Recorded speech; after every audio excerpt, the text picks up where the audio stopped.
مساء الخير. انا سمعت خبر ان كهربا زعلان وعايز يمشي من الاهلي.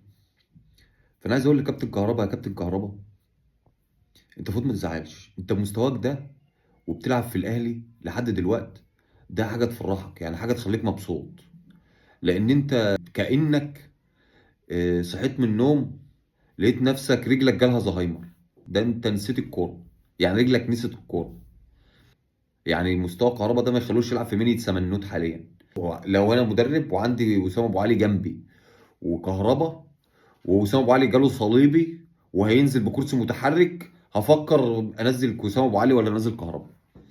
وفي الاخر هنزل وسام ابو علي وهو بكرسي متحرك وعنده صليبي يلعب بدماغه بس.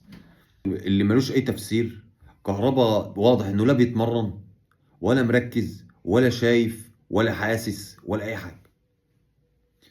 وهل بقى المدرب ليه دور في الموضوع ده او لا؟ بس اللي انا اعرفه ان انت كلاعب كوره، مهما كان المدرب بعدك او واخد منك موقف او ما بيلعبكش، فانت لازم تثبت نفسك او على الاقل تكون حتى واقف على رجلك. فكهربا حتى مش واقف على رجله.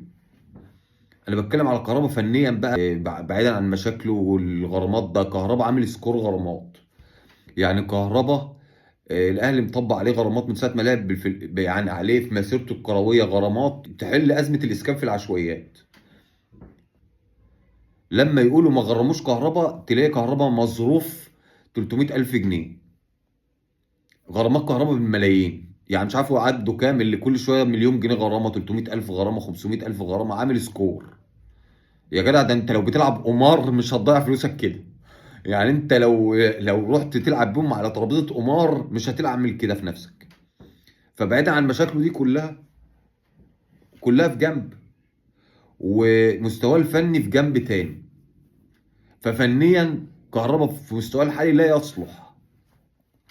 محدش ساند كهربا زي جمهور الاهلي. جمهور الاهلي ساند كهربا وكان متعاطف معاه.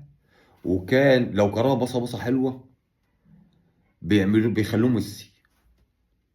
الناس كانت متعاطفه مع كهربا انسانيا بدرجه رهيبه جدا. جاب جون والجون فاضي بيقولوا عليه جون الموسم. ولكن في النهايه الجمهور ليه طاقه. وكهربا لما بعد الفتره الاخيره رجع، احنا فوجئنا بشخص ما بيعرفش يلعب. لو الناس كانت بتستغرب ان موديست بيلعب على كهربا، يعني انا مش عايز اقول لكم ان كهربا بمستواه ده مهاجم في فرقه درجه ثالثه يلعب عليه.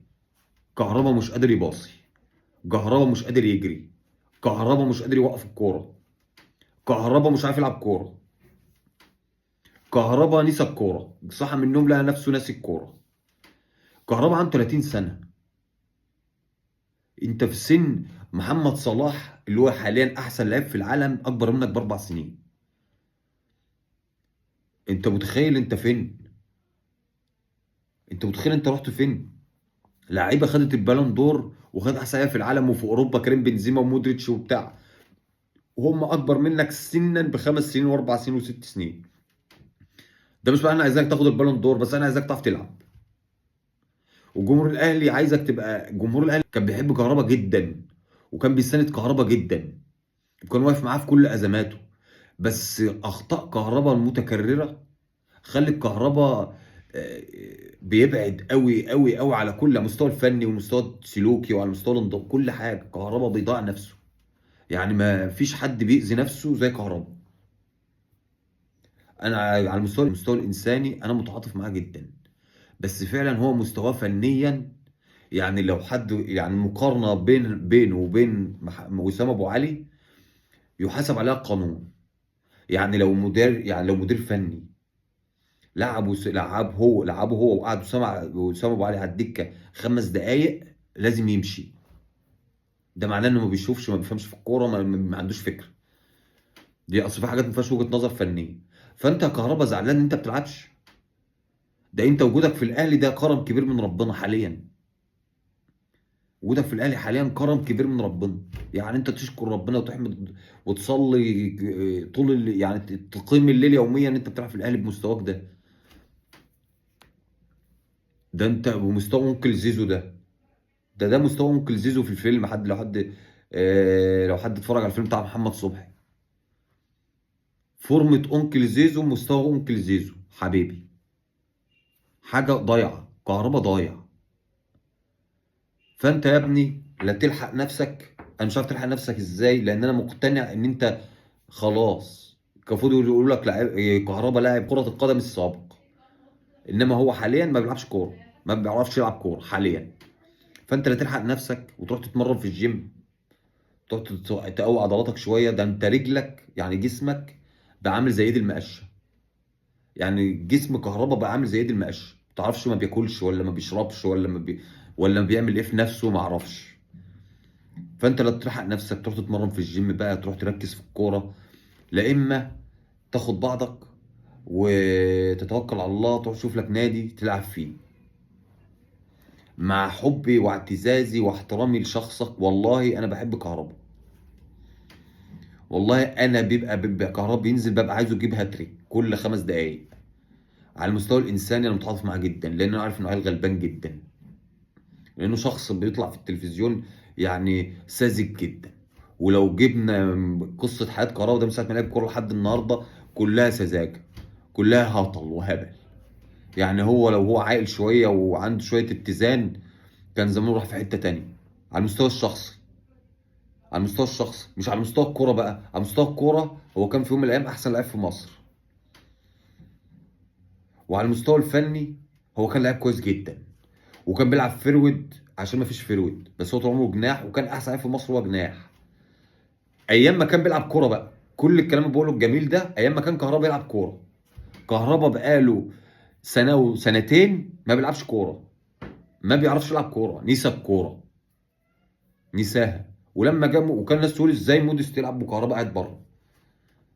اللي لعب كهربا اساسي بفورمته الحاليه ما عندوش فكره. كهربا في الماتشات ما بيعرفش، ما بيبصيش كوره صح، ما بيعرفش يجري، مش قادر يجري. يعني تحس ان دماغه بتدي اوامر لرجله، بس المشوار طويل على ما الدماغ تقول لرجله باصي، يكون ماتش الحكم صفر اصلا. فيا ابني يا ريت يا رب الرساله توصل لك، يا ريت تريح من الكوره شويه وتتمرن وتفوق، وتعرف ان انت مستواك ضايع. انت بعيد جدا جدا جدا عن اللعب في نادي الشرقية للدخان في الدرجة التانية. ومستواك ده لا مش هينفع، مش هينفع تلعب لدوري ممتاز. انت اخرك ممتاز به ده اذا لعبت فجأة بدون مقدمات. هل ده موضوع نفسي بقى، موضوع ذهني، موضوع عصبي، موضوع بتاع مفلس فالنفسية تعبانة، ما تفهمش ايه قصته. بس هو لازم يكون مفلس. ده هو فلوسه كلها راحت للزمالك والباقي غرامات، يعني هو اكيد معهوش ولا جنيه في البنك ولا في جيبه. فالله يكون في عونه، الله يكون في عونه.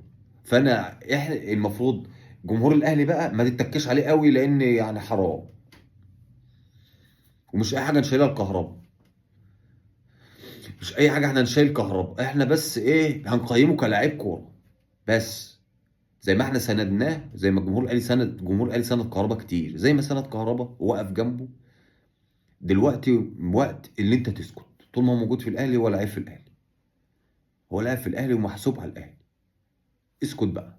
وهو كده كده مش هيلعب، عشان بس تريحنا. طول ما اسامه ابو علي موجود هو مش هيشمها، طول ما بمستواه ده. ولو جه فرود تاني، لو جه فرود من الدرجه التاسعه هيلعب على كهرباء. بس عشان نبقى واضحين. فسيبوه، سيبوه هو بقى ايه اضرب مصلحته، ولو ان انا متاكد ان هو مش عارف مصلحته اصلا. بس حبيت اعلق على قصه كهرباء اللي عليها لغط كتير. حاله كهرباء حاليا